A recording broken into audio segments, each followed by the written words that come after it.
So the next file I need you to open, again, this is not going to be for your homework, it's a practice file. My suggestion is that you keep this file. You're not going to finish it in all likelihood today. It's not, again, it's not due for homework, but you're going to get into it far enough that you may want to finish it, so periodically save your work. But at any rate, inside your folder, it's a file that's, the filing name is, it starts with an M_7027_02191.cr2.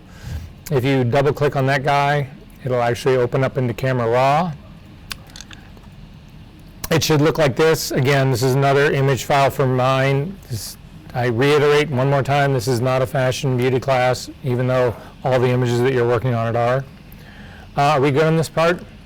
Okay, and you can simply open it as an object. Pen tool doesn't, it's a non-destructive thing. It doesn't matter whether you do this on a smart object or not. No, not the XMP. Again, the XMP is just a text file. Double click on the hand to get it as big as it can actually go. So, I want to start tracing this. There's a twofold problem in here. The first one is that I can't use the pen tool for her hair. Or if I were to ask you to do that, you would just leave. I'm not going to ask you to do that. It's not the tool to use for that. Different tool.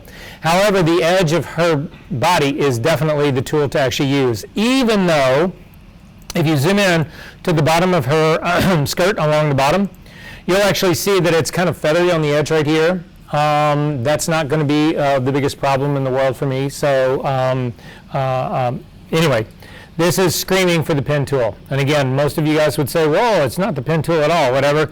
Where you really run into problems with this, this particular image right here is like these areas in the inside of her arm right here. Even a lot of this stuff, again, this is just screaming pen tool. So that's what we're going to actually use for this thing. I have a problem with this, so a couple of problems in this. And the first one is this. So I want everybody, does everybody have this image open? Anybody not? Okay, hit the P key to get the pen tool. I'm going to start on the lower edge of her body down here. So I'm going to start on the lower edge of her skirt right down here. So I'm going to zoom in. Again, I'm just holding down the space bar and the command key to temporarily give me the zoom tool. The problem is, though, is I start to actually, I want to get right on the very edge of this, down at the very bottom, and the minute I try to do that, the minute my cursor goes outside of my frame, it becomes the cursor for the system. It becomes the black-headed arrow. I don't have the tool anymore. This is not a tool inside of Photoshop. This is a tool, this is the cursor that you always have on your systems right here.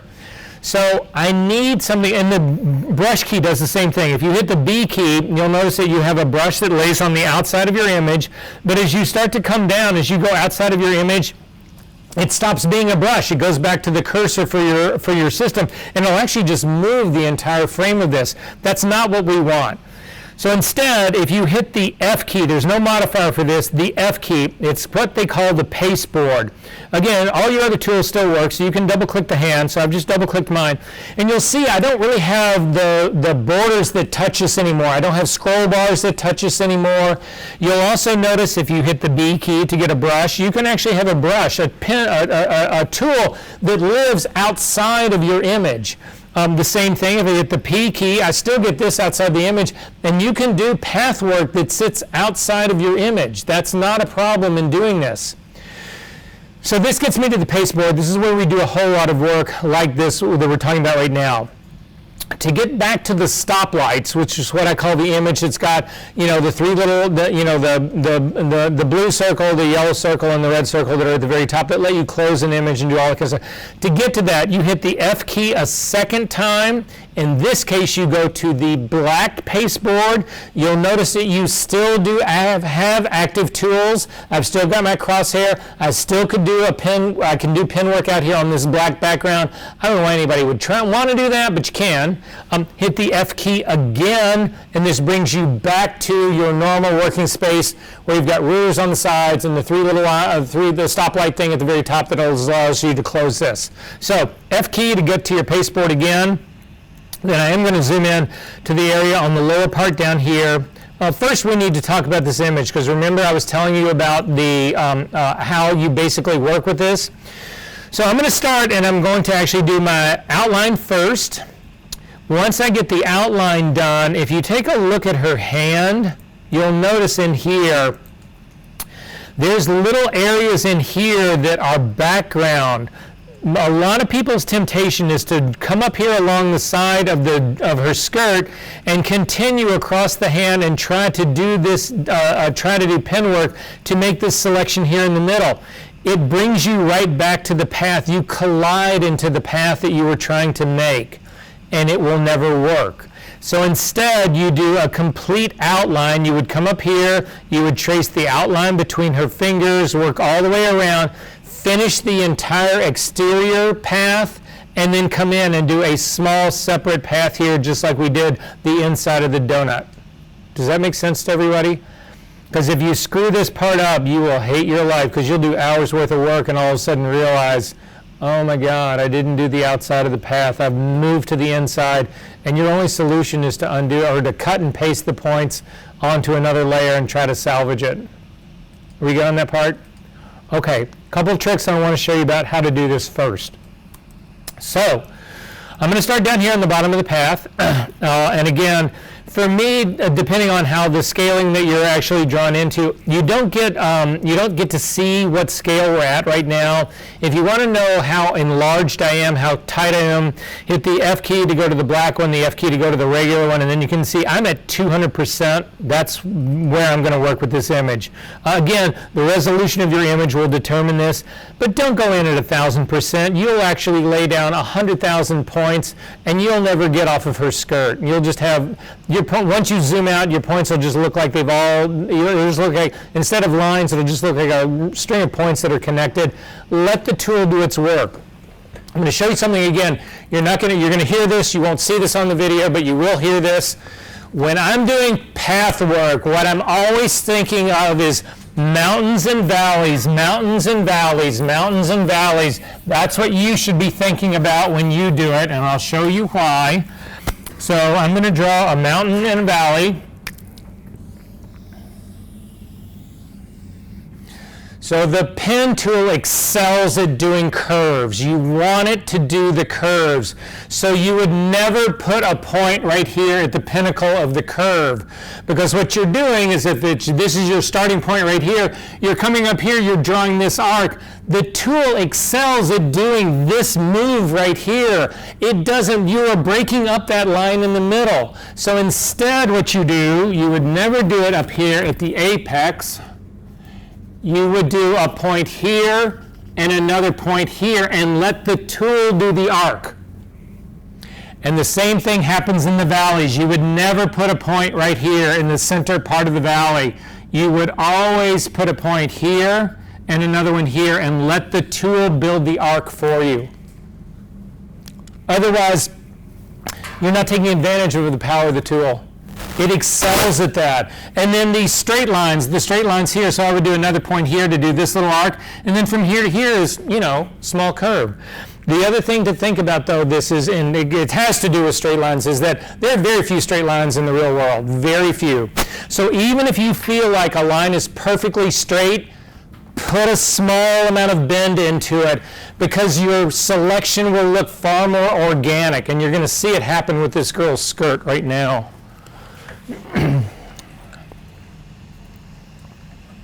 All right, so I'm going to make my image a little bit wider here. Again, hold down the space bar to get the hand. F key to go to the pen tool, and I'm going to start out here. I'm actually going to start on the outside onto the paste board because it gives me a reference. So I've just clicked on this, and I can actually come up and do my line right now. I need everybody to look at my image right now. I'm going to show you the last thing that you need to consider doing the pen tool, and then we're actually going to do this work.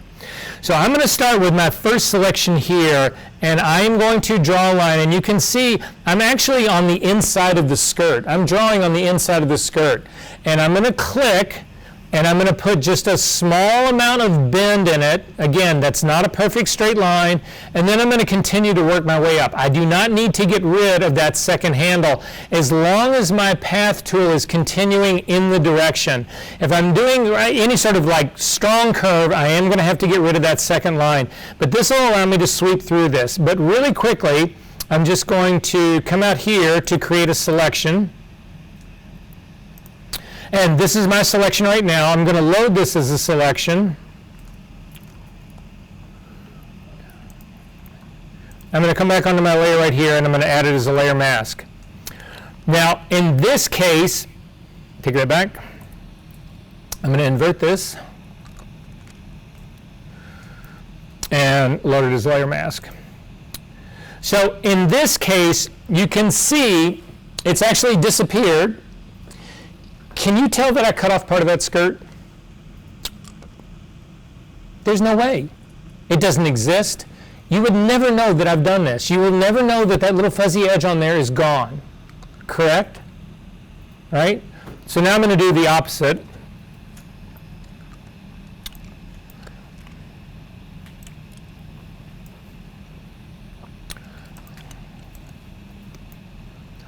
In this case, I'm going to go back to the pen tool, but I'm going to err on the side of the background. So again, I'm going to start on my background right here, and I'm going to be really close to my image, but background is going to be included in this part, whatever. And then again, I'm going to go ahead and make my selection and load it as a selection and add a layer mask to it. Can you tell that I've actually done the pen tool and made a problem here? Yeah, you can see the background. So here's the trick. When you're using the pen tool, it would be great if you hit that line perfectly. No one ever does. What you need to do is sacrifice part of what you're trying to keep instead of keeping what you're trying to get rid of. So if you have to err, you want to make your error on the inside and lose part of the skirt, as opposed to making the error on the outside and keeping part of the background, because this, you will know. When the other version of this, when I lost part of the skirt, you will never know. Make sense? All right. I want everybody to watch me really quickly here. I'm going to show you one last trick, and then everybody, I need to start actually doing this part. So I'm going to get rid of that path as well. All right, so here we go. I'm going to start again down here on my pasteboard. I'm just laying out a point, and I'm going to click. And again, I do pretty good chunks of this, so you'll see. I keep one thumb on my space bar. I'm going to click and drag up just to put a little bit of organic bend in this, even if you think that thing is perfectly straight.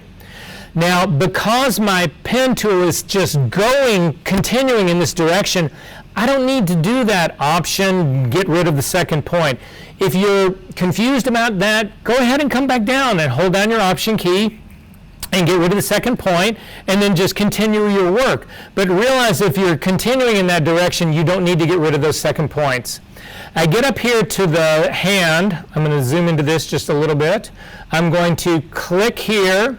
Then I'm going to come out to the hand, and I'm going to drag out a point right here. Again, because I'm continuing on this line, you'll see I haven't gotten rid of any second handles, but I've still got my control, my path is laying perfectly along the edge of that finger. I'm going to click here, and then a lot of people will do this. A lot of people will see this just as a perfect V. That is not a perfect V. That's actually a scoop between her fingers. So I'm going to come to the other side of this and drag out to put a scoop in my path that would actually then fit that part of her hand. Does that make sense? It's things like this that give you the illusion of it being real. This is how you make quality paths that look organic and people believe. Make sense? So in this case, I am a little bit off on the direction of my path, so I am going to hold down the option key and get rid of that second control handle. I am going to put a small little bend in here. I'm going to click on the outside of the mountain right here, go to the other side of the mountain, and use the pen tool to make my arc for me. I'm going to get rid of the second point, come here, do that same trick to actually give me that space in between. Hold down the option key, get rid of that guy. I'm going to set another point here to actually let me do the arc here. See where her thumbnail is actually breaking that plane? A lot of people would be tempted to cut that off. That is why your paths don't look real. You need to put that in, and then you just continue to work. So I need everybody to start working on their path tool. And please start working in the same direction, start in the same area as me. So don't start on the opposite side, because I'm going to show you other tricks when we get to the opposite side. But I'm going to show you just how fast this can actually go. Oh, another quick trick here, just so that you know. So I set down this point right here because I'm trying to be really fast with this, and it's in the wrong spot. I could try to move this tool, but the easier thing is just hit Command-Z, undo it, and then do it again. Don't get all caught up in trying to make these, I'm going to grab that other tool, and I'm going to select that point, and I'm going to get rid of that tool.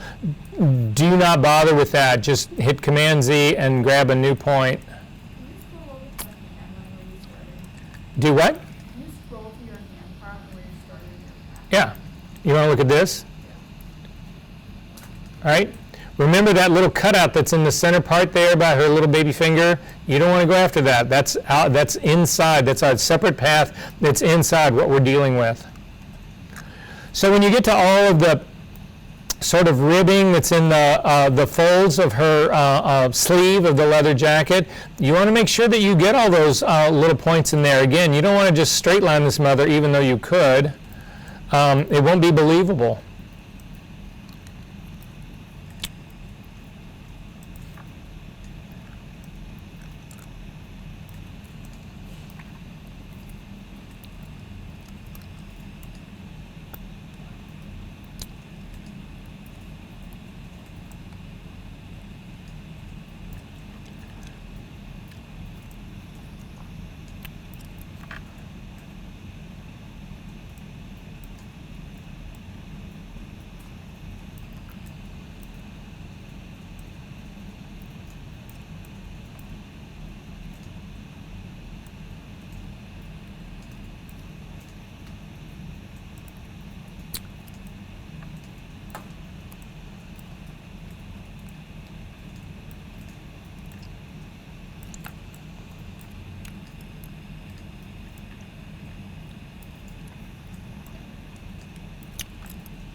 All right, I need everyone to look at my screen just for 1 second. So I am now up at the collar. You can sort of see the points that I'm laying down and kind of the rough idea about that. Again, if you've got 1,000 little points in here, you're doing too much in here. I'm up to the part where I've got the collar part, but then I'm going to run into her hair. And so what I'm going to do is when you get to this collar, I'm going to click on that point, stop here, just go all the way over to the other side and pick up this path at the other side where her hair meets the collar on the other side and work your way down and around here. Don't go after the hair, but that's the point you want to stop at.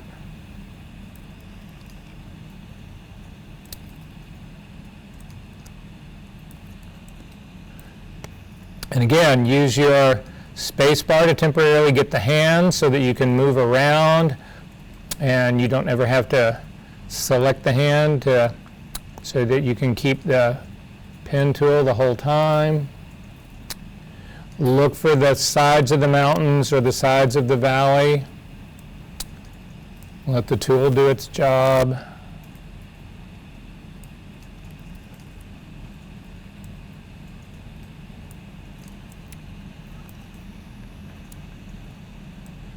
All right, I need everybody to look over my screen again really quick.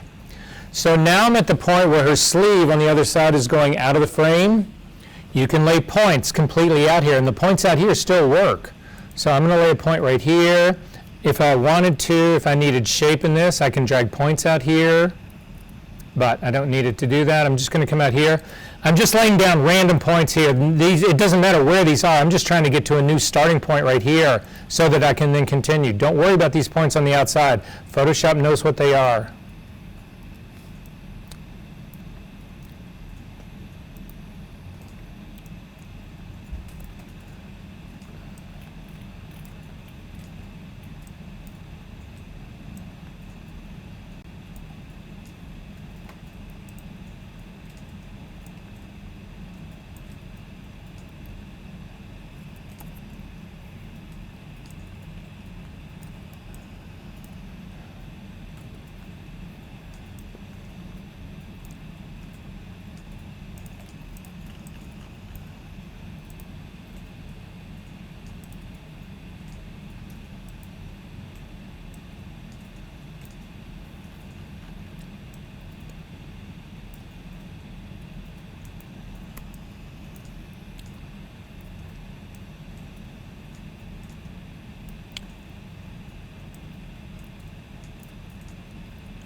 And then finally, again, take a quick look up here for me really fast.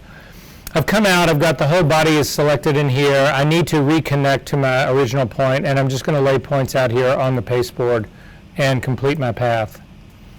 At this point, I'm going to double click on the path and call it body. So I'm going to give you guys 5 minutes to keep going. How are you guys doing? Are you up one side by any chance?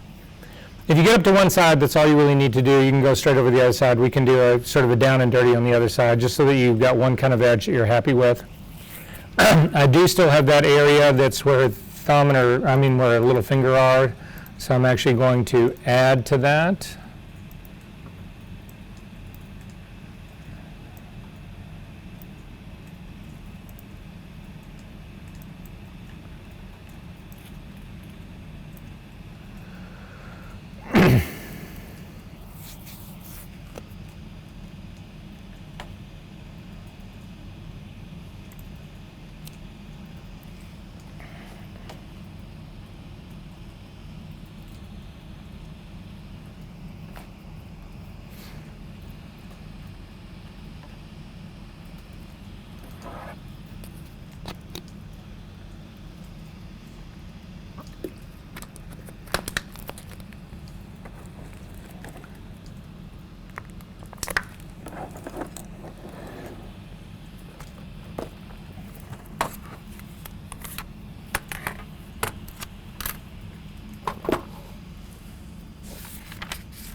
So how are we doing? Are you feeling good about your work here? Are there questions about it? Are people struggling? Are we kind of okay? Okay, do me a favor, because we're not going to be able to finish this, and I want to finish enough of this. So we can stop where you are, but do this, do this, do this, do this. I'm going to zip back out, just so you can see my whole frame. So whatever you've done along this whole sort of edge here, let me go ahead and select my, so that you can see it. Okay, so this is what mine looks like. Wherever you are in here, simply go all the way over to the pasteboard on the right-hand side, come down, and then around the bottom, just to finish your selection, because at least you'll have one edge that you'll be able to work with. And that is all that matters for us right now. Is everybody good on that part? Okay, so you should have a completed path to actually work with. A couple things I want to actually show you now really quickly. I'm going to go ahead and load this thing as a selection. So command click to just load, it loads it as marching ants, which is what I'm looking for here. But I'm going to save this selection right now. So I've got the little marching ants going, and you could do the same thing with me. Yes? Marching ants are on the outside. Yeah, mine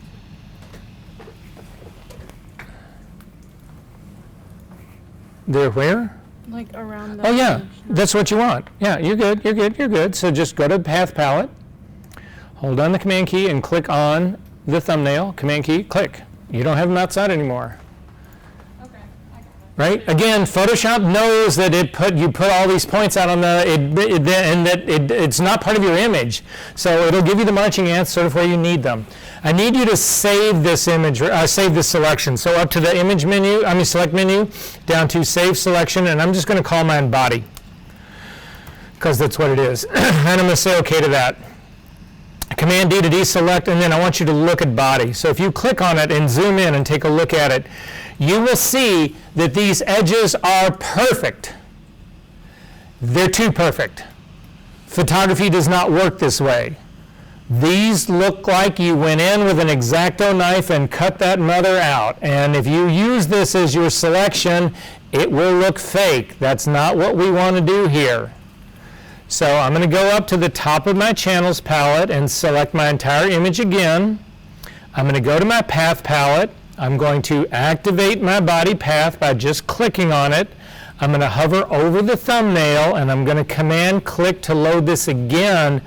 But this time before I save it, I'm going to soften that edge. And this is critical. This is going to be critical for your homework because you're going to be doing your first composites based on pen tool work. And I look at these things, and if it looks like you cut it out with an X-Acto knife, you're going to lose points on it. So this matters. So I've got an active selection going. Come up to your select menu, down to modify, down to feather. So take a look at my image right up here. You can actually see what it is I'm talking about. Select menu, modify, feather. We looked at this last week and are doing our selection parts. Feather's going to open up, and I'm going to put in a 1 pixel feather. Actually, I take it back. I'm going to try a 2 pixel feather. The higher resolution your image is, the more you have to feather this stuff. The lower resolution your image is, the lower this number is. Typically, I'm between the 1 and 2. Sometimes I'll go down to a half. You can do fractions in this. I'm going to see what 2 looks like. It may be a little too extreme, but I feel good about it. So again, if this doesn't work, if you see it, you may save the selection, you say, oh my God, that's too soft. Throw it away, do this whole process again, and use a 1 radius instead of a 2. If you feel like your image is still too sharp and too cut out, throw it away, do the same load selection, and increase your pixel radius to a 3 or a 4, whatever it is. So I'm going to go ahead and say 2 to this. I'm going to save this as a selection as well. Select menu, down to Save Selection. I'm going to call it Body 2. Or body soft, it's that one, Command D to deselect, and now I'm going to take a look at it. So I'm now taking a look, and you can see how much softer this edge actually is. There's a little bit of give in here. So this is my body 1, too sharp, my body 2, about the right amount of softness in here, especially given that this image has got a little blur in it as well anyway. Did that make sense, everybody, what's going on? Okay. So in my case, this works out really well. I've got the headless body, so if that was all I was hoping to do, then I would actually just use this, call myself a fine artist, write some incomprehensible fine art statement that was really long, and then print this really big, and I'd be off to the races. I'd have a really big-ass image, an artist statement that nobody can figure out, and I would be good to go. 5 million. The MOCP called, they want it. Exactly. So, but this is not going to work for me. So I actually need to add the head to this one. So how do we add the head? We can go through all this conversation, but we're going to go back to exactly what we did last week when we actually selected the girl with the hair. So I am going to try to build a luminosity mask based on what I already have working in here. So I'm going to zip into this head because this is where the problem is. I'm going to then click on my red channel, and I'm looking again now for contrast. I want the most contrast between the edge of her hair and the background. I don't care about her face. I can paint her face in. I am looking at this edge. This is what you need to be looking at. Don't worry about all this hair that's in here. That doesn't matter. I can fix all of that. It's the edge. It's where this hair meets this background. So I'm looking at the red channel, and I've got okay contrast. If I click and go to the green one, that kept the really light edge of the hair but made my background darker. That means I've got more contrast in there. So the green is better than the red. Here's the red again. Here's the green again, and then I'm going to look at my blue. And the blue actually is lighter in the background, so the blue is not my best choice for me. The green is going to actually be the one that I use to do this. So we have got 10 minutes to finish this part. So I want you to do this with me as much as you can, but I'm going into Verser speed mode right now. So, you have options. You could just watch. Do you ever think, as photographers, are you voyeurs? People who like to watch. Oh, God. And it doesn't have to just be sex. It can be anything. But people who like to watch. I think isn't that what? In my photo 3 class. Yeah, how did it go? Having flashbacks. Oh, sorry about that. Anyway. I don't even know why I've gone down this road. Oh, that's it, because I was going to say you could just watch, whatever. You can try to do this with me, whatever, but I want to make sure that we get through this, and I want to make sure that it's on the video so you can revisit this, slow it down, and take your time. But I do want to end this, and I don't want to ask you guys to stay late, so I'm just going to blow through this part right now. Okay, so At any rate, so I'm going to use my green channel. That's the one I'm actually used to do this work. So I'm going to copy my green channel by just grabbing the green channel and dragging it down to the little icon at the bottom that's the square with the little plus in it. It makes a copy of it. I'm going to call this head knockout.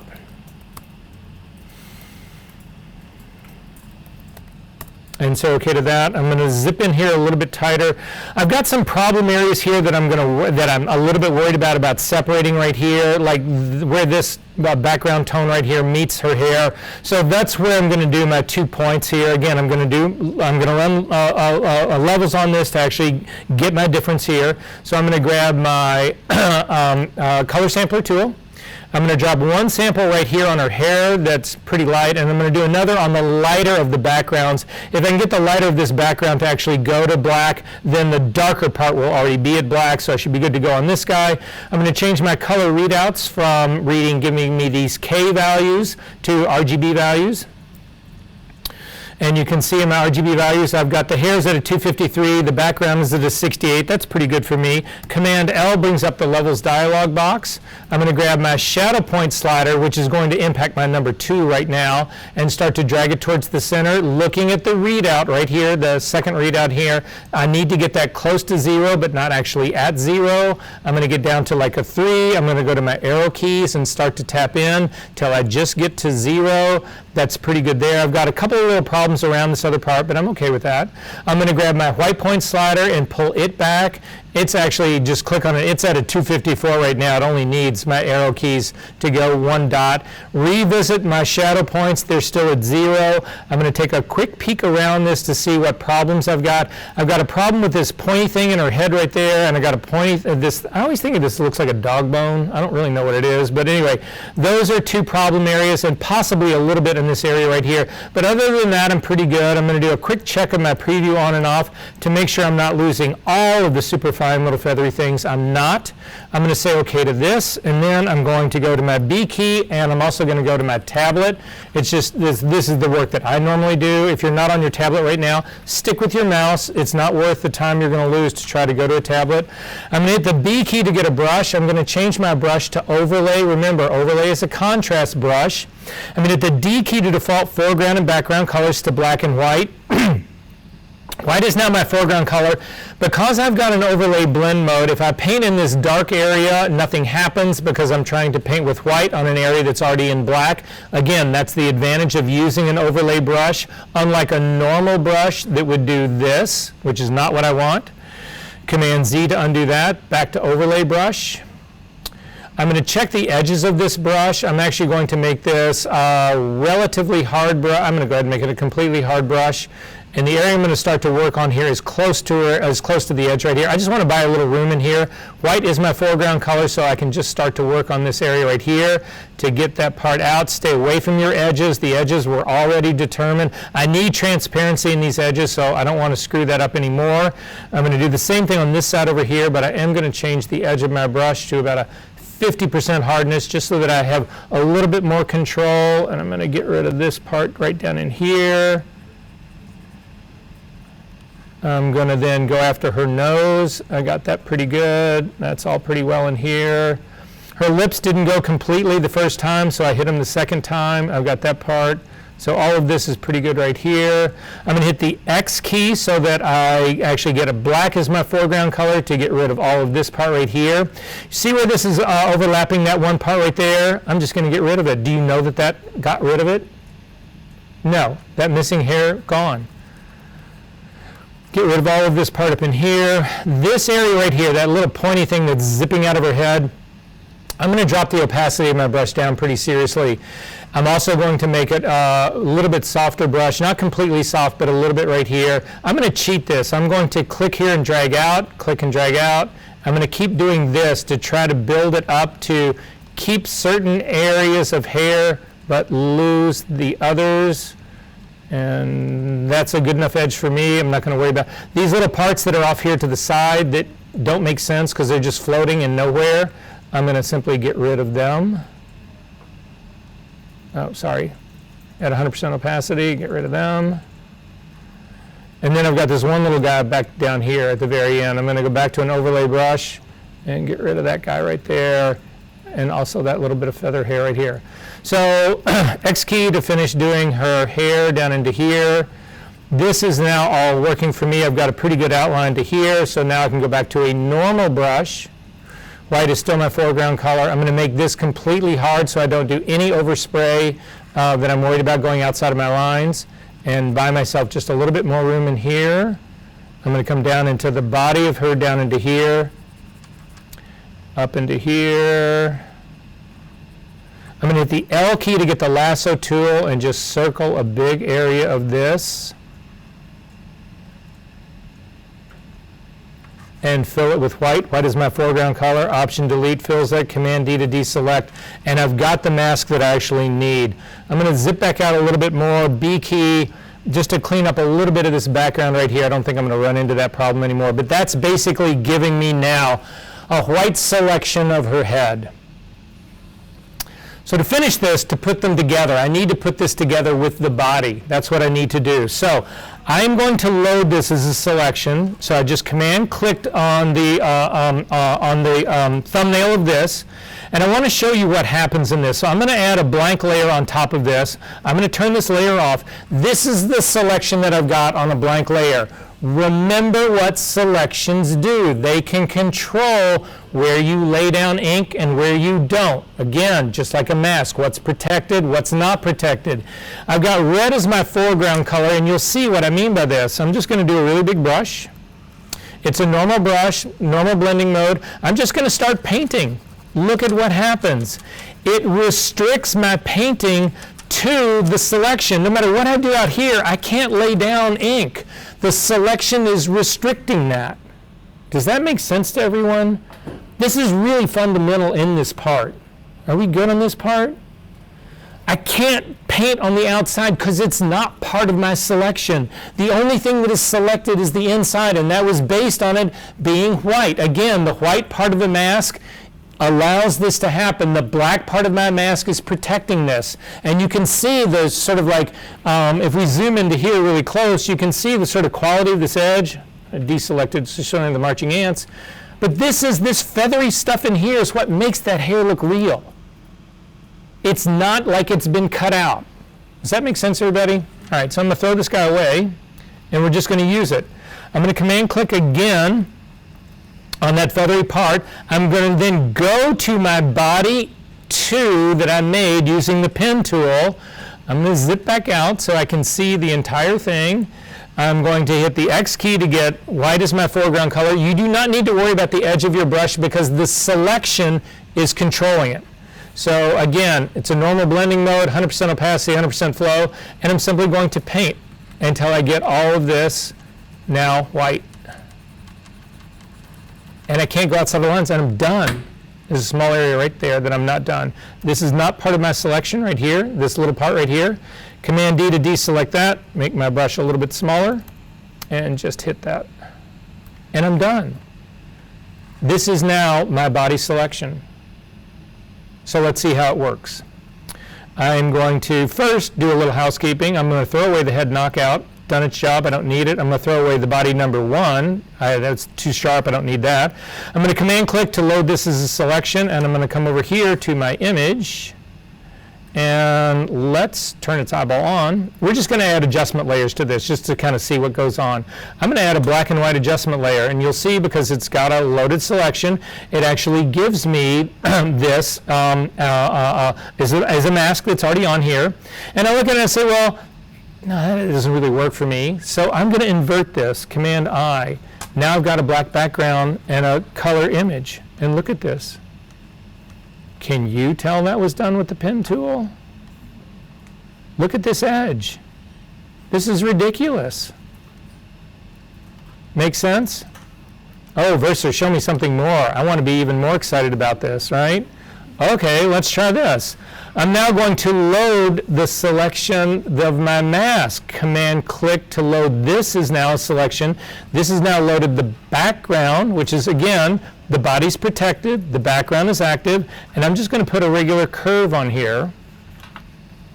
This adds a curve. I'm going to change the blending mode of this curve from normal to multiply, which makes my image darker.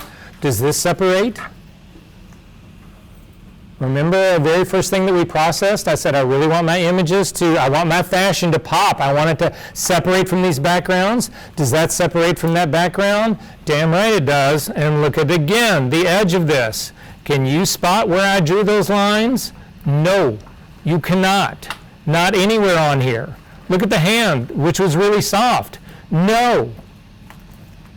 You cannot beat the pen tool for a selection tool. I'm just telling you this right now. Are there questions about this?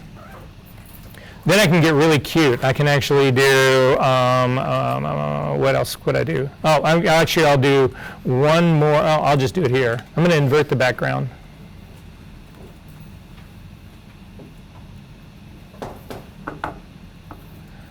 Well, that didn't do anything. Oh, well. You get where this is going, right? Questions about any of this? Okay, if there's questions, the homework, pretty evident what it is. Read it. If you have any questions about it, just email me, but it should be pretty self-evident where we're going. And did everybody turn their homework in? Really quickly, if you want to see if you did, I'll show you what I have.